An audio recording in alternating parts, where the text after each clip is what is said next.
Kami pong Ito lahat si Robin Padilla. sa minority Panoorin nyo, may warrant na daw ay siya sa iniisa-isa ICC. na. Kaninang umaga, pagbukas ko ng aking social media, nakalagay doon, kakasuhan na raw ako. Sabi nila, pinatakas ko daw si Bato. Naniniwala ba kayong pinatakas ko si Bato?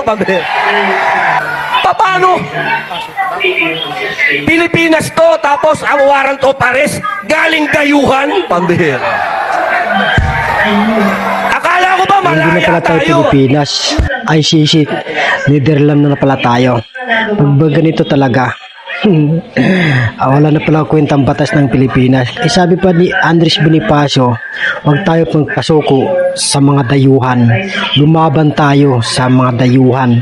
Huwag tayo magtrahidor. Kaya mga trahidor palang Pilipino ngayon, no? Dumidilim na, bumabalik ng pagkatrahidor ng mga Pilipino sa dayuhan. Pinamimigay na tayo sa mga dayuhan. Grabe ang Pilipino. Wala na batas ang karapatan ng Pilipino. Dayuhan na, ICC, Netherlands na tayo.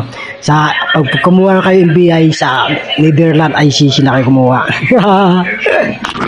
Kami pong lahat sa minority ay iniisa-isa na. Kaninang umaga, pagbukas ko ng aking social media, nakalagay doon, kakasuhan na raw ako. Sabi nila, pinatakas ko daw si Bato.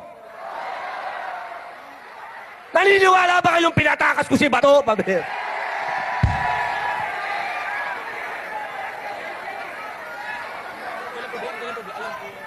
Paano?